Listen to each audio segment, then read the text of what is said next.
यूहन्नाको पुस्तक 10 अध्यायको 30 पदमा येशू ख्रीष्टले भन्नुभएको छ, पिता र म एकै हौं। येशू ख्रीष्टले यो भन्दै गर्नु हुँदाखेरि येशू ख्रीष्टले यहाँ वास्तवमा भन्न खोज्नु भएको कुरा चाहिँ के हो, अथवा उहाँको भनाइको अर्थ चाहिँ वास्तवमा के हो त? यूहन्ना 10:30 मा कसैले, हामी मध्ये कसैले, हामी जो छौँ यहाँ, कसैले यूहन्नाको पुस्तक 10 अध्यायको 24 देखि लिएर 33 सम्म कसैले सरर पढिदिनु हुनमा आग्रह गर्दछु। यहाँ यस्तो लेखिएको छ यूहन्ना 10:24 मा यहुदीहरूले उहाँका चारैपट्टि भेला भएर सोधे, कहिलेसम्म तपाईँ हामीलाई दुधारमा राख्नुहुन्छ? तपाईँ ख्रीष्ट हुनुहुन्छ भने हामीलाई स्पष्ट भनिदिनुहोस्। यसोले तिनीहरूलाई जवाफ दिनुभयो, मैले तिमीहरूलाई भनिसकेको छु, तर तिमीहरू विश्वास गर्दैनौ। मेरा पिताको नाउँमा जे काम गर्दछु तिनीहरूले मेरो गवाई दिन्छ, तर तिमीहरू विश्वास गर्दैनौ, किनभने तिमीहरू मेरा भेडा मध्येका होइनौ। मेरा भेडाहरूले मेरो स्वर सुन्छन् र तिनीहरूलाई म चिन्छु र तिनीहरू मेरो पछि आउँछन्। तिनीहरूलाई म अनन्त जीवन दिन्छु र तिनीहरू कहिल्यै नष्ट हुने छैन र कसैले तिनीहरूलाई मेरो हातबाट खोसी लैजाने छैन। मेरा पिताले ती मलाई दिनुभएको छ। उहाँ सबैभन्दा महान हुनुहुन्छ। पिताको हातबाट कसैले तिनीहरूलाई खोजी लाने छैनन्। पिता र म एक हौ। यहुदीहरूले उहाँलाई हानौ भने फेरि ढुङ्गा उठाए। यसोले तिनीहरूलाई भन्नुभयो, मैले तिमीहरूलाई मेरा पिताबाट धेरै असल काम देखाए। ती मध्ये कुन कामको निम्ति तिमीहरू मलाई ढुङ्गा हान्न चाहन्छौ? यहुदीहरूले उहाँलाई जवाफ दिए, असल कामको लागि हामी तिमीलाई ढुङ्गाले हान्दैनौ, तर ईश्वर निन्दा गरेको कारणले, किनकि तिमी मानिस भएर पनि आफैलाई परमेश्वर तुल्याउँछौ। तपाईले पढेर सहायता गरिदिनु भयो। आजको क्वेसन चाहिँ तपाईले बुझिसक्नु भयो। यहाँ येशू ख्रीष्टले एउटा घटनाको, येशू ख्रीष्टको जीवनमा भएको एउटा घटनाको व्याख्या गरिरहेको छ। यसको पृष्ठभूमिलाई हेर्यो भने यहाँ चाहिँ यहुदीहरूले मन्दिरको यहुदीहरूको विभिन्न चाडहरू हुन्छन्। त्यो चाडमध्ये एउटा समर्पणको चाड भन्ने पनि हुन्छ। त्यो मनाउनको निम्ति यहुदीहरू चाहिँ मन्दिरमा भेला भएको हुन्छ। त्यो समय चाहिँ त्यो समयमा चाहिँ येशू त्यहाँ हुनुहुन्थ्यो। उहाँले विभिन्न कामहरू गर्नुहुन्थ्यो, रोगीहरू निको बनाउनुहुन्थ्यो। तर उनीहरूलाई चाहिँ वास्तवमा येशू को हुनुहुन्छ भन्ने कुरा चाहिँ अहिलेसम्म पनि स्पष्ट भइसकेको थिएन। किनकि उनीहरूले के भन्ठान्थे भने कसैले येशू ख्रीष्ट चाहिँ को हो अथवा स्पष्ट नभएको, अथवा यो अगमवक्ता हो कि न एलिया हो कि कसैले बोलाएको, न एलिया अथवा यूहन्ना नै हो कि, कतिले त यूहन्ना पनि भनेको पाउँछौँ बाइबलमा हैन। उनीहरूको सायद त्यो दोमन थियो होला, स्पष्ट भएका थिएन। उनीहरूले के भन्दै थियो भने को चाहिँ हो त वास्तवमा येशू ख्रीष्ट, तपाईँले आफ्नो विषयमा के चाहिँ भन्नुहुन्छ भन्ने क्वेसनको रूपमा यो जुन हामीले घटना छ यो आएको पाइन्छ। अनि यहाँको व्यक्तिहरूले, यहुदीहरूले चाहिँ येशू वास्तवमा को हुनुहुन्छ भन्ने कुरा अस्पष्ट भएको कारणले, स्पष्ट नभएको कारणले चाहिँ यहाँ यो प्रश्न आएको पाइन्छ। पुरानो करारको प्रतिज्ञा गरेको मसीह हो कि भनेर, अथवा हो कि होइन भन्ने कुराहरू कन्फ्युज भइरहेको थियो। किनकि पुरानो करारको मसीह भन्नाले त हामीले यशायाको पुस्तक अध्याय 9 मा पढ्यौं भने हामीले त्यहाँ पाउँछौँ न त्यो पो व्यक्ति हो कि भनेर कतिपय यहुदीहरूले चाहिँ त्यो सोचिरहेका थिए। अनि कतिले चाहिँ होइन, उ त मलाकी अगमवक्ताले भनेको झैं, अथवा मलाकी अगमवक्ताले भनेको झैं अर्को एलिया आउँछ भन्ने, न एलिया पो हो कि भनेर कतिले विचार गरिरहेको हुन्छन्। यही सिलसिलामा चाहिँ यहाँ यहुदीहरूले मन्दिर समर्पणको चाडको अवसरमा यहुदीहरू मन्दिर आएको समयमा येशू ख्रीष्ट पनि त्यहाँ आउनुहुन्छ नि, त्यो समयमा सोधेको प्रश्न हो हैन। अनि हामीले स्पष्ट बताइदिनुस्, तपाई प्रतिज्ञा गरेको मसीह हो वा होइन भन्ने कुरामा। त्यसैले तिनीहरूले येशूलाई प्रश्न सोधे, कहिलेसम्म तपाईले हामीलाई दोधारमा राख्नुहुन्छ? तपाई ख्रीष्ट हुनुहुन्छ भने हामीलाई स्पष्ट भनिदिनुहोस्। अनि यहाँ येशू ख्रीष्टले म ख्रीष्ट हुँ भनेर स्वीकार अथवा क्लेम गर्नु भएको छैन भन्नु भन्दा पनि येशू ख्रीष्टले म ख्रीष्ट हुँ भनेर चाहिँ भन्नु भएको छैन। उहाँले स्वीकार चाहिँ उहाँले म ख्रीष्ट हुँ भन्ने कुराले उहाँले आफ्नो कामद्वारा चाहिँ देखाइसक्नु भएको छ।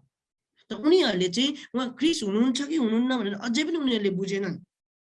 अनि त्यसैले उनीहरूले सोध्छन्, यहुदीहरूले, कि कहिलेसम्म तपाईले हामीलाई दोधारमा पालिरहनुहुन्छ? ल भनिदिनुस् न त तपाईँ येशू तपाईँ ख्रिस्ट हो कि होइन अथवा तपाईँ प्रतिज्ञा गरेको व्यक्ति चाहिँ हो कि होइन ल भनिदिनुस् भनेर उनीहरू प्रश्न सोध्छन् 10:24 मा। तब येशू ख्रिस्टले उत्तर विभिन्न दिने क्रममा दिनुहुन्छ अनि अन्तिममा भन्नुहुन्छ पिता र म एकै हौँ। यूहन्ना 10:30 मा। अगाडि भनेको कुराले उनीहरूले केही फरक पर्दैन हैन। तिमीहरू मेरा भेडा तिमीहरू मेरो भेडाहरू होइनौ, मेरो बगालको होइनौ, तिमीहरूले मेरो किनकि भेडाले त आफ्नो स्वर सुन्छन् भनेर भन्नुहुँदैन तिनीहरूले केही पनि गर्दैन। उनीहरू सुनि मात्र रहन्छ किनकि त्यो यथार्थ हो। किनकि येशू ख्रिस्टले प्रचार गरे पनि उनीहरूले कहिले पनि त्यो मानेन, कहिले पनि फलो गरेन। तर यो अन्तिममा येशू ख्रिस्ट अन्तिममा भन्नुहुन्छ पिता र म एकै हौँ भन्दाखेरि उनीहरू रिस आएर येशू ख्रिस्ट ढुङ्गाले हान्न चाहन्छ। अनि यसको यो मैले भन्नुको अर्थ चाहिँ यहाँ येशू ख्रिस्टले पिता र म एकै हौँ भनिरहनु हुँदाखेरि यहुदीहरूले किन ढुङ्गाले हान्न खोजे? यहाँ येशू ख्रिस्टले के चाहिँ त्यस्तो कुरा भन्दै हुनुहुन्थ्यो र जसको कारणले येशू ख्रिस्टले ढुङ्गाले हान्न खोज्यो? योभन्दा अगाडि हेऱ्यो भने तिमीहरू त मेरो भेडै होइनौ, तिमीहरू त मेरो चेलै होइनौ हैन, तिमीहरूले त मलाई आफ्नो शिक्षक नै मान्दैनौ हैन, अनि म त तिमीहरूलाई अनन्त जीवन दिन आएको हुँ, अनि जसले मलाई विश्वास गर्छ तिनीहरू नष्ट हुँदैन, तिनीहरूले खोसी लैजाने छैन, तिमीहरूलाई त खोसी लैजान्छन्, तिमीहरू त नष्ट हुन्छन् भन्न खोजेको हो। यसको ठ्याक्कै यसरी सर्टकै रूपमा हेऱ्यो भने किनकि तिमीहरूले त मेरो स्वरै सुन्दैन, मेरो कुरै मान्दैन हैन। मैले यहाँ भन्न खोजेको उनीहरूलाई तिमीहरू चाहिँ अब नासै हुन्छ, तिमीहरूलाई चाहिँ तिमीहरू चाहिँ मेरो चेलै होइनौ भन्दाखेरि उनीहरू केही पनि प्रतिक्रिया दिएन, केही पनि रियाक्सन दिएन, चुप लगाएर सुनिरह्यो। तर जब येशू ख्रिस्टले यूहन्ना 10:30 मा भन्नुभयो पिता र म एकै हौँ, तब 31ले के भन्छ? यहुदीहरूले उहाँलाई हानौँला भने ढुङ्गा टिपे अथवा ढुङ्गा उठाए। यहाँ एउटै मात्र कुरा छ कि येशूले पिता र म एक हौँ भन्दाखेरि उनीहरूले ढुङ्गा उठाए। अब आजको क्वेसन यही नै हो, यहुदीहरूले किन येशू ख्रिस्टलाई ढुङ्गाले हान्न लागे? अनि येशू ख्रिस्टले म र पिता एकै हौँ भन्नुको अर्थ उहाँले यहाँ के भन्न खोज्दै हुनुहुन्छ? आजको प्रश्न यही नै हो। येशूले पिता र म एकै हौँ भन्नु हुँदाखेरि यसको भनाइको अर्थ के हुन सक्छ? येशूले पिता र म एकै भन्नुको अर्थ चाहिँ कतिले यो पनि भन्नुहुन्छ कि पिता परमेश्वर र पुत्र परमेश्वर एक हो भन्न खोजेको भनिरहनु भएको हो त के येशू ख्रिस्टले यहाँ? अथवा यसको अर्थ चाहिँ पिता परमेश्वर र पुत्र परमेश्वर उही नै व्यक्ति हो भन्न खोज्नु भएको? अझै पनि यसले सरल रूपमा भन्दाखेरि येशूले नै म येशू हो, म नै पिता हो भन्न पो खोज्नु भएको हो कि हैन? पिता नै येशू हुनुहुन्छ र येशू नै पिता हुनुहुन्छ त म नै पिता हो। म चाहिँ पहिला पिता थिएँ तर म चाहिँ मानवको अवतार लिएर आएको हो अनि अहिले चाहिँ म येशू भएको हो भन्न खोजेको हो कि? यस्तो हेर्दा त्यस्तै देख्छ नि। पिता र म एउटै हो भन्दाखेरि चाहिँ म नै पिता हुँ तर म चाहिँ संसारमा आएर चाहिँ मानव अवतार लिएर पिता नै थिएँ तर मानव अवतार लिएर आएको भन्न खोजेको पो हो कि? कतिले यो व्याख्या गर्नुहुन्छ, कति हामी यहाँ छौँ होला, कतिको यो पनि विचार होला कि पिता परमेश्वर भन्ने पनि येशू ख्रिस्ट नै हो, येशू ख्रिस्ट भन्ने पनि पिता परमेश्वर नै हो, पवित्र आत्मा भन्ने पनि पिता परमेश्वर नै हो, पवित्र आत्मा भन्ने पनि येशू ख्रिस्ट नै हो, हामी जस्तै पुकारे पनि उति नै हो। किनकि येशू ख्रिस्टले त यूहन्ना 10:30 मा भन्नुभएको छ पिता र म एउटै हो, यसकारण पिता भने पनि येशू नै हो, येशू भने पनि पिता नै हो, अथवा पवित्र आत्मा भने पनि पिता र पुत्रै हो भनेर कतिपय हामी यस्तो मिस इन्टरप्रिटेसन गर्छौँ अथवा गलत व्याख्या गर्छौँ। अनि येशू ख्रिस्टले यहाँ पिता र म एकै हौँ भन्नुको अर्थ के भन्दै हुनुहुन्छ त? यो पो भन्नु खोज्नु भएको हो कि? अथवा जब येशू संसारमा हुनुहुन्थ्यो तब स्वर्गमा त येशू ख्रिस्ट बाहेक अरू कोही पनि थिएन त? माफ गर्नुहोस्, जब येशू ख्रिस्ट संसारमा हुनुहुन्थ्यो तब सारा स्वर्गमा कोही अरू ईश्वर नै थिएन भन्ने अर्थ पनि लाग्छ जब तपाईँले यो व्याख्या गर्नुहुन्छ। अथवा म नै येशू ख्रिस्ट र म नै पिता हो भनेर यहाँ येशू ख्रिस्टले भन्दै हुनुहुन्छ भने तपाईँ व्याख्या गर्दै हुनुहुन्छ भने यो पनि कुरा ख्याल गर्नुपर्छ कि जब येशू ख्रिस्ट संसारमा आएर आफ्नो 33 वर्ष आफ्नो जीवन पृथ्वीमा बिताउनु भयो, 33 वर्ष चाहिँ स्वर्गमा कोही पनि थिएन। अनि 33 वर्ष स्वर्गमा चाहिँ अरू कुनै पनि ईश्वर थिएन भन्ने अर्थ पनि लाग्छ यदि पिता र पुत्र एउटै हो भनेर तपाईँले व्याख्या गर्दै हुनुहुन्छ भने। कतिपय अवस्थामा हामीले यस्तो मिस इन्टरप्रिटेसन गलत व्याख्या गलत रूपमा हामीले अन्तर्क्रिया गरिरहेका छौँ, वास्तवमा त्यस्तो होइन। अथवा सारा विश्वको रेखदेख गरेर स्वर्गमा कोही पनि थिएन, 33 वर्षसम्म चाहिँ कोही पनि थिएन भन्ने अर्थ पनि लाग्छ। यसकारण मैले बारम्बार भन्ने कुरा, तपाईँले कुनै पनि कुराको व्याख्या गरिरहनु भएको छ भने त्यसलाई क्रस गर्ने पोइन्ट पनि हामीले एकदमै हेर्नुपर्छ, होइन? अनि कतिपय धेरै ठुलो मान्छेहरूले यो व्याख्या मैले यसरी नै गरेको सुनेको छु। यहाँ चाहिँ पिता र म एकै हौँ भनेको छ, यसको अर्थ चाहिँ येशू ख्रीष्ट नै पिता हो, पिता नै येशू ख्रीष्ट हो भनेर व्याख्या गर्नुभएको मैले सुनेको छु। तर यो व्याख्या होइन, यो चाहिँ बाइबलले त्यसरी हामीलाई सिकाउँदैन। त्यसो भए यसको अर्थ चाहिँ के हुन सक्छ? यो अघि नै पनि हाम्रो सिमन सरले पनि भन्नुभयो, म यसलाई फेरि पनि दोहोऱ्याउन चाहन्छु। बाइबलको कुनै पनि घटना नेपाली बाइबललाई हेरी इजरायलको इतिहास, भाषा र संस्कृतिको व्याख्या गर्ने काम हामी कहिले पनि नगरौँ। हामीलाई थाहा छ यो हामीसँग भएको बाइबल अनुवाद भएर नेपाली बाइबलमा नेपाली भाषामा अनुवाद भएर आएको हो। यसको ओरिजिनल भाषा ग्रिक भाषा हो। येशू ख्रीष्टले आरामाइक भाषा बोल्नुहुन्थ्यो, येशू ख्रीष्टको समयमा आरामाइक भाषा बोल्नुहुन्थ्यो, बोल्थे त्यहाँका व्यक्तिहरूले। येशू ख्रीष्टको चेलाहरूले ग्रिक भाषामा यो बाइबल लेखे, यो चाहिँ नभुलौँ। येशू ख्रीष्टले आरामाइक भन्ने भाषा बोल्नुहुन्थ्यो, आरामाइक अथवा कति आरामाइक भन्छ, आरामाइक भाषा बोल्नुहुन्थ्यो। तर येशू ख्रीष्टको चेलाहरूले ग्रिक भाषामा यो बाइबल लेख्यो। किन? त्यो समयमा चाहिँ ग्रिक भाषाको चाहिँ मान्छेले उच्च रूपमा प्रयोग गर्दै थिए, अनि अर्को आउने भावी पुस्तालाई पनि यो भाषाद्वारा चाहिँ सुसमाचार सुन्नुहोस् अथवा परमेश्वरको वचन चाहिँ सुन्नुहोस् भन्ने दृष्टिकोणले पनि ग्रिक भाषामा लेखेको पाइन्छ, अथवा उनीहरूलाई ग्रिक भाषाको ज्ञान भएर पनि ग्रिक भाषामा लेखेको पाइन्छ। यसकारण यो कहिले पनि नभुलौँ, हामीले नेपाली बाइबल हेरेर इजरायलको इतिहास, भाषा र संस्कृतिको व्याख्या गर्दैछौँ भनेदेखिलाई यो हामी पुरै गल्ती गर्दैछौँ। त्यसकारण त्यसो नगरौँ। याद गर्नु, बाइबल सुरुमा ग्रिक भाषामा लेखिएको थियो। अनि यसकारण पिता र म एकै हौँ, माफ गर्नुहोस्, पिता र म एक हौँ भन्नुको अर्थलाई पनि एकचोटि यही ग्रिक भाषामा चाहिँ यसो जुदाएर पनि हेर्ने पो हो कि भन्ने चाहिँ मेरो कुरा हो। अनि एक भन्ने शब्द चाहिँ विशेष गरी यहाँ येशू ख्रीष्टले रूपमा हेरेर येशू ख्रीष्टले भन्दै हुनुहुन्छ भने यहाँ एक भन्ने यो जुन शब्द छ पिता र म एक भन्ने, यो एक भन्ने शब्दलाई चाहिँ खासै यो पुलिङ्गमा लेखिनु पर्ने हो, पुरुष लिङ्गमा लेखिनु पर्ने, किनकि येशू ख्रीष्ट त पुरुष हुनुहुन्छ, होइन? यसकारण यो चाहिँ पुलिङ्गमा लेखिनुपर्छ। यदि यहाँ कुनै स्त्रीले भनिरहेको थियो भने यहाँ स्त्रीलिङ्गमा लेखिनुपर्छ यो एक भन्ने चाहिँ, होइन? तर यो चाहिँ ग्रिक भाषाको नपुंसक लिङ्गीयमा अथवा नपुंसक लिङ्गमा लेखिएको छ। हामी चाहिँ पुरुषवाचक र स्त्रीवाचक भन्ने मात्रै थाहा छ हामीलाई, स्त्रीलिङ्ग र पुलिङ्ग। अहिले चाहिँ थर्ड जेन्डर अथवा अदर्स भनेर अहिले चाहिँ आउन सुरु गरेको छ। तपाईँले नागरिकतामा हेर्नुहोस्, त्यहाँ पहिला तपाईँको पुरानो नागरिकता यदि तपाईँहरूसँग छ भनेदेखिलाई त्यहाँ दुईटा मात्रै देखिन्छ, स्त्रीलिङ्ग र पुरुष लिङ्ग मात्रै देखिन्छ, स्त्री र पुरुष। तर अहिले चाहिँ कुनैमा ओटिएचआर अदर भन्ने पनि आएको छ, अन्य भन्ने पनि आएको छ। मैले भन्न खोजेको चाहिँ यो ग्रिक भाषामा चाहिँ हेऱ्यो भने पुलिङ्ग, स्त्रीलिङ्ग अनि नपुंसक भन्छ, यसलाई न्युटर भन्छ, न्युटर। अनि कुनै एउटा वाक्यले त्यो पुरुषलाई जनाउने पनि हुन्छ, स्त्रीलाई जनाउने पनि हुन्छ, अथवा यो दुवैलाई जनाउने अथवा दुवैलाई नजनाउने पनि हुन्छ न्युटरमा चाहिँ। अनि यो ग्रिक भाषाको एक प्रकारको नियम हो, होइन?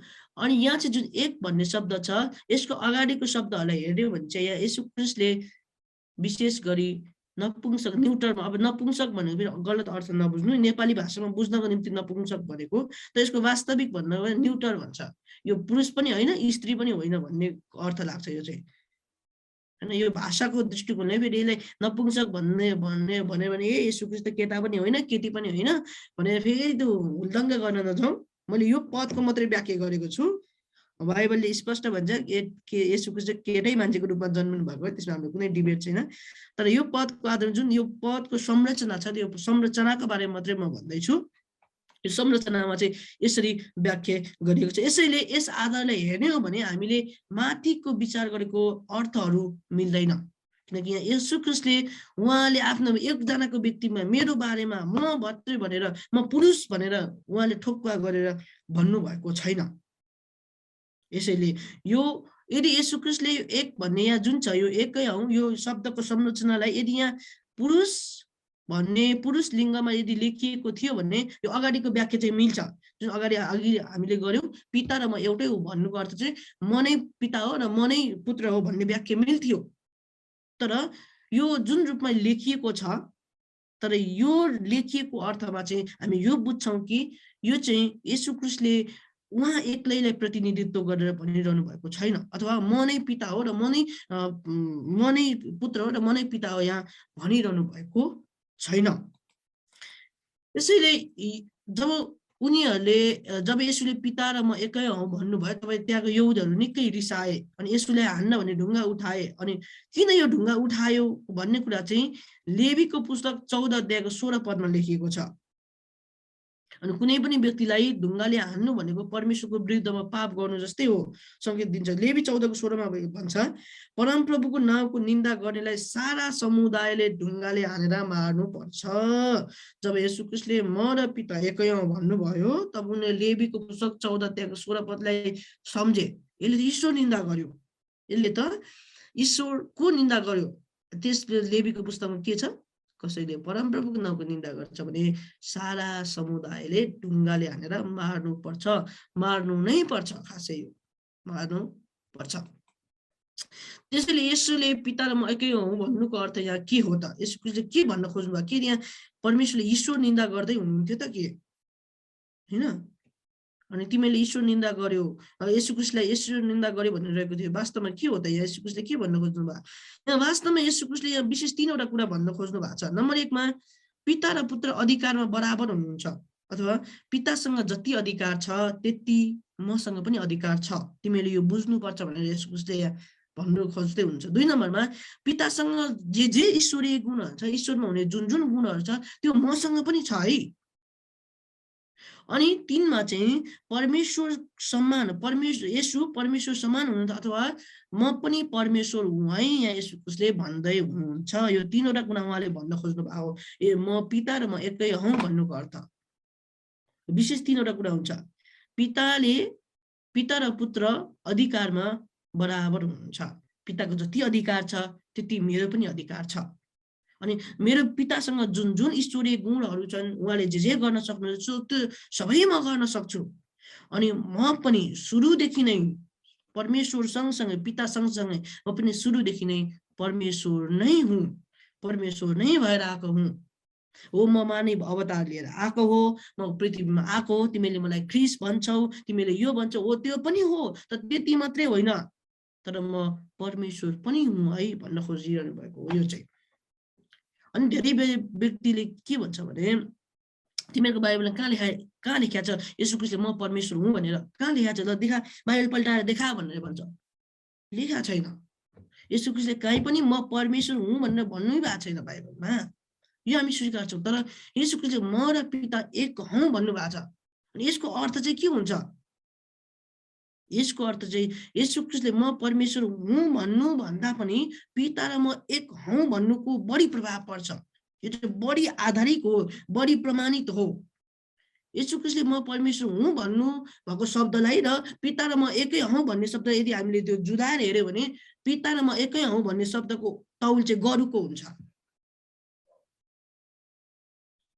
किनकि येशू ख्रीष्टले म परमेश्वर हुँ भन्नुभयो भने चाहिँ उहाँले भनेको आधारमा चाहिँ हुन्छ। त्यो चाहिँ येशू ख्रीष्टले क्लेम गर्नुभयो, भन्नुभयो उहाँ परमेश्वर हो भनेर। तर यहाँ येशू ख्रीष्टले म र पिता एकै हौं भन्नुको अर्थ उहाँले ईश्वरत्वको मात्रै क्लेम गर्नु भएन, ईश्वरत्वको मात्रै उहाँले व्याख्या अथवा बयान गर्नु भएन, तर उहाँले भन्नुभयो पिताको अधिकार पनि मसँग छ, यसकारण म पनि परमेश्वर हुँ। पितासँग जुन गुण छ त्यो मसँग पनि छ, यसकारण म पनि परमेश्वर हुँ। र पिता सम्मान, पिता जुन रूपमा परमेश्वर हुनुहुन्छ म पनि त्यही रूपमा परमेश्वर हुँ भने उहाँले कारण सहित भन्नुभयो। यसकारण कसैले तपाईलाई येशू ख्रीष्टले बाइबलमा कहाँ भन्नुभएको छ म परमेश्वर हुँ भनेर भन्छ भने यूहन्नाको पुस्तक 1 अध्यायको 30 पदको यो व्याख्या गरेर सुनाइदिनुहोस्। अनि भनिदिनुहोस् कि नेपाली बाइबललाई हेरेर इजरायलको इतिहासको व्याख्या नगर्नुहोस्। कसैले यो सोध्छ भने अनि यो यूहन्ना 10:30 लाई यदि हामी साँच्चै राम्रोसँग हेर्छौँ भनेदेखिलाई येशू ख्रीष्टले यहाँ आफ्नो ईश्वरत्वको व्याख्या गर्दै हुनुहुन्छ।